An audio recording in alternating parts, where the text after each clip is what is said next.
Hi everyone, welcome back to my channel. Kembali lagi di channel saya. Apa kabar kalian semua? So, di video kali ini sebenarnya saya belum tahu apa judul untuk video kali ini, tapi saya sudah tahu apa yang akan saya bahas. Jadi, stay tune, oke? Kali ini kita akan membahas mengenai sedikit lagi mengenai law of attraction, hukum tarik-menarik atau hukum ketertarikan. Dan kita akan mulai membahas tentang manifestasi. Nah, manifestasi, mungkin kalau kalian yang mempelajari hukum-hukum semesta, law of attraction, law of assumption, dan hukum-hukum lainnya, kalian mungkin pernah mendengar dengan satu kata manifestasi. Kita akan membahas itu hari ini, oke? Pertama, kita akan bahas apa itu fungsi dari law of attraction. Kemarin kita sudah membahas dan sedikit memahami, kita mempelajari, menggali mengenai law of attraction, hukum ketertarikan. Di sini, terus kalau kita udah tahu hukum itu gitu ya, kita sudah tahu hukum law of attraction, terus fungsinya apa untuk hidup kita? Fungsinya apa untuk kita gitu ya? Apa fungsi dari law of attraction? Fungsi dari hukum ketertarikan. Fungsinya adalah kita menyadari bahwa pikiran dan perasaan kita mencipta. Kita akan dipersatukan dengan pengalaman dan orang yang sama atau selaras dengan energi kita. Kemarin kita sudah, di video sebelumnya, kita sudah bahas bahwa rumus inti dari law of attraction, hukum tarik-menarik adalah like attracts like. Yang sejenis menarik yang sejenis. Maksudnya itu energi yang sejenis, energi yang sama akan menarik energi yang sama. Kita akan dipersatukan dengan energi yang sama dengan kita. Kita menarik pikiran dominan kita, perasaan dominan kita. Tapi nggak cuma itu, kita menarik sesuatu yang selaras dengan kita, yang sama energinya seperti kita. Bayangkan diri kamu itu seperti magnet. Kamu itu seperti magnet dan kamu menarik semua yang sama dan selaras dengan energi yang kamu punya. Nah, sekarang kita mulai masuk ke pembahasan mengenai manifestasi. Ini favorit banyak orang. Saya tahu di industri pembahasan mengenai hukum-hukum semesta, di community ini, manifestasi menjadi topik favorit di seluruh dunia saat ini. So, manifestasi dalam bahasa Indonesia itu artinya adalah mewujudkan. Segala hal yang tercipta dan kamu alami adalah hasil dari manifestasimu. Segala hal yang tercipta, yang datang di kehidupan kita, itu adalah hasil dari manifestasi kita sendiri sebenarnya. Sebenarnya ya. So, manifestasi sudah dilakukan semua orang baik secara sadar maupun tidak sadar. So, banyak orang yang membahas mengenai manifestasi. Sebenarnya manifestasi itu bukan kamu yang melakukan manifestasi itu. Sebenarnya semua orang, seluruh manusia di seluruh dunia ini, semua orang tanpa terkecuali. Dari kecil itu kita sudah memanifestasi. Kita sudah memanifestasi karena manifestasi itu terjadi secara otomatis. Ketika kamu bisa berpikir dan kamu mempunyai prasangka dan asumsi mengenai cara kamu memandang kehidupan, memandang diri sendiri, itu kamu sudah memanifestasi. So, semua manusia sebenarnya sudah melakukan manifestasi atau perwujudan itu. Tapi kebanyakan dari, sebagian orang itu belum menyadari bahwa dia memanifestasi gitu. Sebagian orang tuh gak sadar bahwa dia adalah penyebab mengapa kehidupannya seperti itu. Nah, namun kalau ada pertanyaan misalkan, bagaimana cara manifestasi gitu? Seperti yang saya sudah bilang, sebenarnya pada dasarnya manusia atau setiap orang itu sudah melakukan manifestasi itu secara otomatis, secara natural. Walaupun dia belum mengetahui tentang ilmu ini gitu ya, atau pelajaran ini. Secara natural semua manusia, semua orang itu sudah melakukan manifestasi itu. Nah, cuma untungnya dengan kita mempelajari hukum-hukum semesta ini, kita jadi lebih sadar, kita bisa menciptakan dengan lebih sadar, kita bisa menciptakan realitas kita dengan lebih sadar, dengan lebih aware gitu. Dan salah satu fungsi dari law of attraction gitu ya, hukum ketertarikan. Hukum ketertarikan ini salah satunya ya itu adalah menjadi alat dan pelajaran kita untuk memanifestasi dengan baik gitu. Manifestasi itu kalau mau bicara soal cara, dia punya banyak cara, banyak jalan. Tapi hukum-hukum yang sebaiknya kita ketahui terlebih dahulu adalah ada dua hukum favorit saya, yaitu law of assumption, selain law of attraction adalah law of assumption gitu. Jadi ada dua hukum favorit saya, law of attraction, hukum ketertarikan, dan law of assumption. Law of assumption ini hukum asumsi. Ini dari guru kita tercinta Neville Goddard. Saya akan sedikit menjelaskan mengenai law of assumption gitu ya. Kalau law of assumption ini seperti namanya hukum asumsi. Jadi apa yang kita asumsikan akan menjadi benar gitu. Apa yang kita asumsikan berulang kali dengan penuh keyakinan itu akan menjadi nyata, itu akan menjadi kenyataan kita. Dan dia mirip tapi serupa tapi tak sama dengan law of attraction.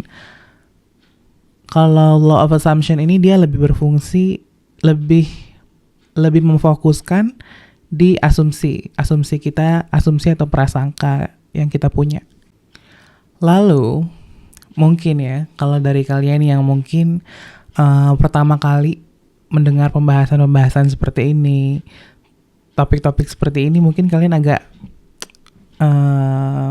bingung mungkin ya, agak bingung, penasaran, mungkin sedikit surprise mendengar apa yang saya bicarakan, apa yang saya bahas, tapi it is what it is gitu. Inilah hukumnya, inilah ilmunya, inilah kebenarannya ya seperti ini gitu. Dan ada bukti-buktinya kok, ada buktinya yang tenang aja. Jadi ini bukan pembahasan katanya, atau ada bukti dan ada pengujian yang dilakukan oleh para dokter dan peneliti juga. Jadi relax gitu ya. Ini bukan pembahasan yang cuman berbasis kata orang atau belum terbukti kebenarannya gitu. Dulu pun saya juga waktu awal-awal mempelajari ini baru tahu mengenai law of attraction, hukum ketertarikan. Kalau boleh cerita sedikit, dulu saya juga waktu 2019 ya, dimana saya pertama kali 2019 atau akhir 2018, itu waktu itu saya waktu pertama tahu juga a little bit surprised karena is it true gitu, are you being serious? Ini beneran gak sih yang dibahas? Ini beneran gak sih yang mereka bicarakan gitu? Waktu itu saya mengetahui melalui YouTube juga gitu. Tahun 2019 itulah pertama kali saya mengetahui dan mempelajari lebih dalam mengenai hukum-hukum semesta. Dia diawali dengan law of attraction. So, waktu itu saya juga nggak langsung saya yang pertama terkejut, suka juga, menarik pembahasannya, sangat menarik buat saya.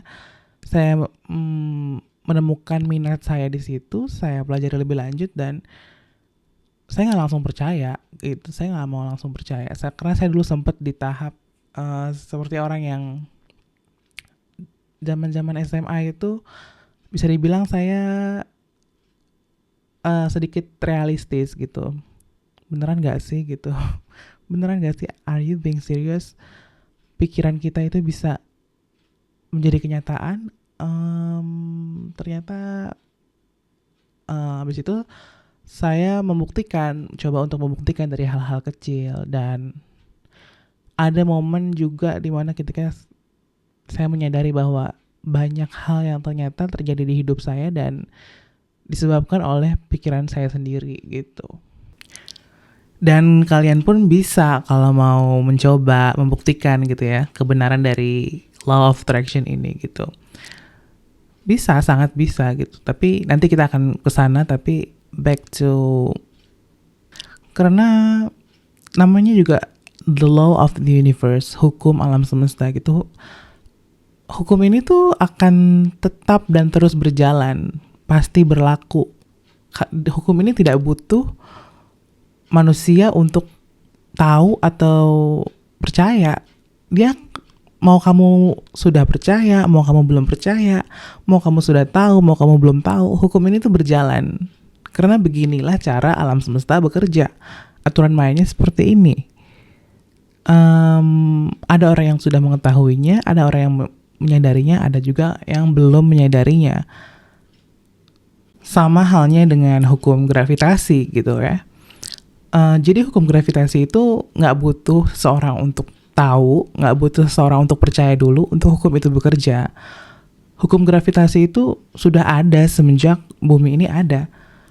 Jadi dia nggak harus menunggu Isaac Newton untuk menyadarinya gitu. Hukum itu tetap bekerja dan terus bekerja. Karena itu hukum semesta. Cuman Isaac Newton itu dia menyadari ketika dia duduk di pohon dan apel itu jatuh ke tubuhnya, dia menyadari bahwa ada hukum yang membuat benda yang berbobot dan memiliki berat ini jatuh ke bumi, jatuh ke tanah. Dia menjadi seseorang yang menyadarinya. Karena dia mau untuk menggunakan pikirannya gitu. Dia mau untuk berpikir. Karena video-video ini hanya untuk orang yang mau berpikir gitu. Semua itu nggak berjalan tanpa alasan. Pasti ada alasannya gitu dan ada penyebabnya. Dan untungnya untuk kalian orang-orang yang mungkin tidak semudah itu untuk percaya terhadap hal-hal baru, terhadap topik-topik baru. Sebenarnya ini bukan topik baru juga sih. Tapi ada untungnya, ada poin positifnya. Ada untungnya ketika kamu adalah salah satu orang yang tidak semudah itu percaya gitu loh. Karena tanda seseorang yang memiliki kecerdasan, seseorang yang berakal sehat itu yang memiliki kecerdasan lebih gitu ya. Manusia cerdas itu dia tidak semudah itu untuk percaya. Dia mau menguji, dia mau membuktikan kebenaran dari setiap hal. Jadi itulah kebaikannya. Lalu untuk kalian yang mau menguji, misalkan mau tahu mengenai benar nggak sih law of attraction ini gitu, benar nggak sih hukum semesta ini, benar nggak sih perasaan dan pikiran kita itu mencipta, ya kalian boleh mulai manifestasi melalui law of attraction. So seperti yang sudah kita bahas kemarin bahwa law of attraction itu like attracts like, pikiran dan perasaan dominan kita itu menciptakan. Dan di video sebelumnya juga kita udah bahas bahwa saya sempat menyarankan kalian untuk sedikit berkontemplasi, refleksi. Betapa banyak, pernahkah pikiran kita itu menjadi sebuah kebenaran gitu? Pernahkah ucapan kita itu menjadi sebuah kebenaran di hidup kita? Dan pasti kalian akan menemukan kalau kalian mengingat-ingat kehidupan kalian kembali, betapa banyak pikiran dan perkataan kalian yang menjadi kenyataan. Kalian akan mulai mengerti apa itu law of attraction. Kalian mulai mengerti bagaimana cara alam semesta ini bekerja. Setelah itu, kalau kalian masih mencoba juga, mau membuktikan lebih lanjut, kalian bisa memanifestasi melalui visualisasi atau afirmasi. So, jadi manifestasi itu memiliki banyak sekali cara. Yang cukup populer adalah afirmasi, visualisasi, scripting. Nanti kita akan mendalami dan menggali dan memahami lebih lanjut teknik-teknik itu gitu, visualisasi, afirmasi, scripting. Dan kalian boleh memulai dari mungkin hal yang kecil-kecil dulu. Mungkin kalian mau memanifestasi makanan favorit kalian atau benda favorit kalian, benda yang ingin kalian koleksi. Dari hal-hal yang ringan dulu. Saran saya tidak untuk manifestasi yang langsung sesuatu yang menurut kalian besar atau menurut kalian itu cukup berat untuk menjadi kebenaran atau menjadi kenyataan gitu.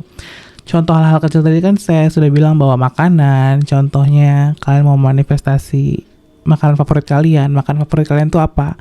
Misalkan martabak manis atau puding atau pie or pancake atau waffle atau ice cream. Kalian boleh lebih spesifik lagi. Waffle dengan ice cream coklat di atasnya atau pancake dengan maple syrup dengan buah cherry. Dan kalian akan terkejut bahwa ketika kalian rajin untuk visualisasi itu, atau kalian sampai kalian bisa merasakan bahwa makanan itu tuh sudah ada di depan kalian tuh berhalu atau berhayal mengenai makanan tersebut atau hal tersebut, apapun yang kalian ingin manifestasi. Kalian pasti akan terkejut ketika hal itu benar-benar menjadi kenyataan. Untuk kalian yang ingin test drive mengenai hukum-hukum ini, untuk test drive mengenai manifestasi gitu ya, boleh dicoba dari hal-hal yang ringan dulu gitu. Dan mungkin dari kalian ada yang bertanya-tanya, manifestasi itu kan mewujudkan sesuatu yang belum ada menjadi ada, mewujudkan sesuatu yang kita inginkan untuk hadir di hidup kita. Apa aja sih yang bisa dimanifestasi? Mungkin kalian memiliki pertanyaan-pertanyaan seperti itu. Apa aja yang bisa dimanifestasi? Segalanya, oke? Kamu bisa dan kamu mampu untuk memanifestasi segalanya. Selagi itu tidak merugikan atau menyakiti siapapun. Dan juga mungkin beberapa tahun terakhir kita sering mendengar atau melihat di sosial media yang kita punya seperti YouTube atau Instagram, kalimat seperti ini kita sering dengar dan kita baca ya beberapa tahun terakhir. Mereka bilang seperti ini, semakin bertambah usia, semakin kecil circle pertemanan. Lalu apa hubungannya itu dengan energi? Apa hubungannya itu kalimat itu dengan video ini? Adakah hubungan antara seiring kita bertambah usia, semakin sedikit circle pertemanan? Ya ada pastinya. Kenapa? Kenapa itu bisa terjadi? Karena semakin kita bertumbuh dan belajar menjadi individu yang lebih baik, hukum law of attraction tadi kan mengatakan kita hanya berkumpul dan menyatu dengan setiap hal dan orang-orang yang selaras dan seenergi, sefrekuensi, sevibrasi dengan kita. Jadi semakin kita bertambah usia, kalau kita semakin bertumbuh dan belajar, kamu hanya akan dipertemukan dengan teman-teman yang selaras dengan kamu, yang sefrekuensi dengan kamu. Karena sebelum kamu memperbaiki diri, sebelum kamu belajar hal-hal seperti ini, atau sebelum kesadaran kamu itu membaik gitu ya, dulu itu mungkin kenapa teman kamu banyak, karena kamu emang no filter, bener-bener siapa aja oke gitu. Semua tuh kayak nggak pilih-pilih, bener-bener unfilter, bener-bener nggak peduli dan selonggar itu gitu. Maksudnya bukan selonggar itu, nggak peduli itu dengan hal-hal yang berpengaruh untuk kita gitu. Kita mungkin belum menyadari bahwa lingkungan dan orang terdekat kita, pertemanan kita itu sangat memiliki pengaruh yang sangat besar di kehidupan kita dan masa depan kita pastinya. Jadi kenapa circle pertemanan itu mengecil atau jumlahnya lebih sedikit? Itu dikarenakan diri kamu yang memperbaiki diri sehingga kamu hanya dipertemukan dengan orang-orang yang sevibrasi dan seenergi dengan kamu gitu. Dan berkemungkinan besar teman-teman kamu yang lama yang tidak selaras lagi dengan kamu, yang tidak selaras lagi dengan kamu itu otomatis kamu tidak akan berjumpa lagi karena mengikuti hukum semesta bahwa kamu hanya akan dipertemukan dengan orang-orang yang sevibrasi, sefrekuensi, dan energinya selaras dan mirip dengan kamu. Dan kemarin saya juga sempat mention di video sebelumnya bahwa lingkungan itu sebesar itu dampaknya untuk masa depan kita dan kehidupan kita gitu. Lingkungan terdekatmu sangat berpengaruh. Saat kamu sadar mengenai hukum-hukum semesta, kamu akan dengan sadar memfilter apa yang kamu biarkan untuk ada di hidup kamu. Apa yang kamu konsumsi, apa yang kamu makan, apa yang kamu minum, apa yang kamu baca, konten seperti apa yang kamu izinkan untuk otak kamu terima, tontonan seperti apa, obrolan seperti apa yang layak untuk hadir di hidup kita, aktivitas seperti apa, dan aktivitas otak seperti apa yang kita izinkan untuk bekerja gitu. So, jadi itulah fungsi dengan kita mengetahui hukum-hukum semesta, salah satunya law of attraction. Law of attraction ini hanya sebentar ya, maksudnya bukan sebentar, maksudnya law of attraction ini itu masih di awal, masih salah satu di antara hukum-hukum semesta lainnya gitu. Jadi nanti di video-video saya selanjutnya saya akan membahas lebih banyak lagi mengenai hukum-hukum semesta. Dan back to the topic. So, kembali ke topik yang sedang kita bicarakan, law of attraction, hukum ketertarikan, hukum tarik-menarik. Hukum ini lingkungan terdekatmu sangat berpengaruh. Oke, secara sadar kamu. Jadi ini adalah salah satu fungsi dan manfaat dari kita mengetahui hukum ketertarikan, law of attraction. Kalau kita sudah mempelajari dan menyadari bahwa hukum ini tuh ada dan real, kita secara sadar kita akan menfilter hal-hal yang tadi saya sebutkan. Lingkungan terdekatmu sangat berpengaruh terhadap kehidupanmu dan masa depanmu. Saat kamu sadar mengenai apa yang kita bahas saat ini, saat kita sadar, kita akan memfilter apa yang kita biarkan untuk ada di hidup kita dan apa yang kita konsumsi. Konsumsi itu bukan hanya makanan dan minuman ya, itu salah satunya, tapi konsumsi tontonan seperti apa yang kita izinkan mata kita untuk lihat, tontonan seperti apa yang kita izinkan otak kita untuk cerna, teman-teman seperti apa yang kita izinkan untuk berada di lingkungan kita. So, bacaan seperti apa yang kira-kira akan menambah ilmu dan wawasan kita dan menambah kebermanfaatan hidup kita, dan obrolan seperti apa kira-kira yang pantas untuk kita obrolkan gitu.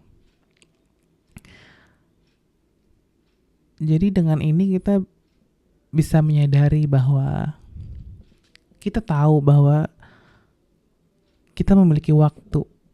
Kita memiliki waktu di kehidupan saat ini. Kita memiliki batas waktu di kehidupan kita saat ini. Akan tiba saatnya bahwa kita meninggalkan kehidupan ini. Kita meninggalkan tubuh ini, dan terus endingnya apa? Kita cuma mau bangun tidur, kerja, makan, kawin, terus selesai gitu. Kita nggak mau kayak gitu doang. Kalau kayak gitu doang, hewan juga bisa kan. Tapi kita mau Em, mau mau yang lebih dari itu gitu loh. Kita yakin bahwa kita hidup itu bukan cuman hidup terus meninggal selesai gitu, nggak sekonyol itu juga gitu. Kita memiliki tugas, kita memiliki, nggak mungkin Tuhan itu membuat kamu lahir. Tuhan itu nggak mungkin membuat kamu lahir di dunia ini tanpa fungsi dan manfaat, tanpa pesan, tanpa misi jiwa. Pasti ada sebabnya kenapa kamu lahir. Dan untuk seorang atau seorang manusia itu mencapai di titik dia bertanya hal-hal seperti itu, pasti kehidupan ini pasti ada sesuatu yang lebih gitu. Nggak mungkin cuman kerja, makan, tidur, meninggoy. Nggak selucu itu juga, nggak begitu. Untuk berada di fase pemikiran dan memiliki pertanyaan-pertanyaan seperti itu, biasanya seseorang itu biasanya harus melalui kebijaksanaan yang tercipta oleh pengalaman gitu. Dan itu semua bisa kalau ada kemauan. Itu semua bisa tercapai kalau kita ada kemauan dan niat untuk belajar lebih dalam dan lebih lanjut. Kalau nggak ada kemauan untuk mempelajari hal-hal yang lebih berarti, yang tidak hanya sekedar di permukaan atau kita masuk ke inti dari kehidupan ini. So, saya rasa cukup sekian untuk video kali ini. Terima kasih untuk kalian yang sudah menyaksikan sampai saat ini. Untuk kalian yang punya pertanyaan, yang punya request, yang punya saran untuk video-video selanjutnya, atau yang punya pertanyaan mengenai video-video saya, bisa langsung tuliskan di kolom komentar. Dan thank you so much for watching, and I'll see you on my next one.